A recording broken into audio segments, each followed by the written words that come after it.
सुबह सुबह एक ख्वाब की दस्तक पर दरवाजा खोला, देखा गुलजार ऐसे शायर हैं जिनके लिए रिश्तों के मायने सरहद के भी पार पहुंचते हैं। मानूस थे सारे, चेहरे सारे सुने सुनाए, पाँव धोए। बॉर्डर्स पर जो हमारे कॉन्फ्लिक्ट होते रहते हैं, लेकिन उसमें सिर्फ आग और खून ही नहीं है, वहाँ मोटे रोट पकाए, कुछ इंसान बसते हैं, कुछ रिश्ते बसते हैं, कुछ ताल्लुकात हैं, उनके बारे में बात है। मुझको भी तरकीब सिखा कोई यार जुलाए। इस भाग दौड़ भरी जिंदगी में रिश्तों को संवारने के लिए गुलजार एक जुलाहे से भी तरकीब मांगते हैं। गया या खत्म हुआ। जुलाहों को वो दतंग तंग दतंग तंग दतंग तंग करते हुए देखा है आपने और सुना है, और वो कितनी तेजी से करगे में बुनते बुनते जब कोई तागा टूट जाता है तो वो वहीं पे वो रोक देता है उसको, बाकी करगा चलता रहता है। वो यूं कुछ निकालता है, तागा लगाता है, जोड़ता है, फिर आगे बुनने लगता है, और फिर एक दूसरे रंग का जोड़ाता है, वो खींच लेता है, वो जोड़ देता है। इतने रंग जोड़ता है, इतने डिजाइन बनाता है, इतनी सूरतें बनाता है, कहीं कोई गिरह नजर नहीं।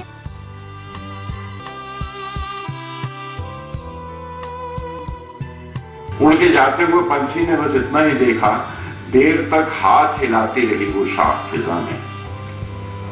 और तीसरा मिसरा है अलविदा कहने को या पास बुलाने के लिए।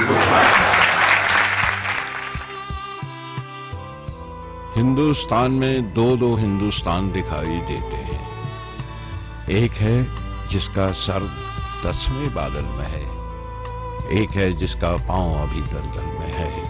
रिश्तों और इंसानियत पर कलाम कहने वाले गुलजार साहब ने अपनी शायरी में देशभक्ति का वो अलग ही जगाया है जो पूरे हिंदुस्तान को एक साथ आगे बढ़ने का नारा देता है। हिंदुस्तान उम्मीद से है, चलो चलें, जो तुम चलो तो हिंदुस्तान चले। जहां गुलजार साहब हिंदुस्तान को आगे बढ़ने का नारा देते हैं, वहीं गुलजार ने अपनी शायरी में सियासत और नेताओं पर एक तीखा व्यंग भी किया है। पर्चियां बट रही हैं गलियों में, पर्चियां बट रही हैं गलियों में, अपने कातिल का इंतखाब करो। चुनाव करो अपने कातिल का, किससे करो। पर्चियां बट रही हैं गलियों में, अपने कातिल का इंतखाब करो। वक्त ये सख्त है चुनाव का। गुलजार ऐसे शायर भी हैं जिन्होंने नए लहजे ही नहीं बल्कि शायरी की नई विधा भी बनाई है। त्रिवेणी नाम की अपनी इस नई विधा को गुलजार साहब कुछ यूं बयां करते हैं। त्रिवेणी इसलिए कि उसमें पहले दो मिसरे जो हैं वो अपने आप में शेर पूरा कर देते हैं, ख्याल पूरा करते हैं।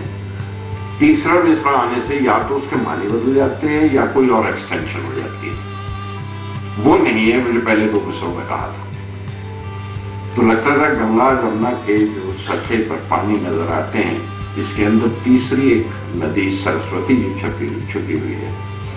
अगर आप वो सरस्वती दिखा दें तो उसका नाम त्रिवेणी रख लें।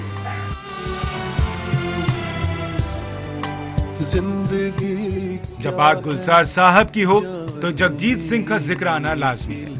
खुद गुलजार साहब जगजीत के ऐसे दीवाने हैं कि वो उन्हें जगजीत सिंह नहीं बल्कि कुछ और ही नाम से पुकारते हैं। जगजीत सिंह, जिन्हें मैं अक्सर आप जानते हैं, आपने सुना भी होगा, पढ़ा भी होगा कि मैं इन्हें हमेशा गजलजीत सिंह कहता हूँ।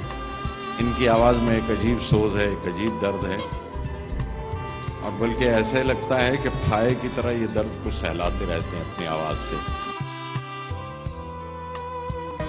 गुलजार की पोटली में बच्चों के लिए भी काफी किस्से छिपे हैं।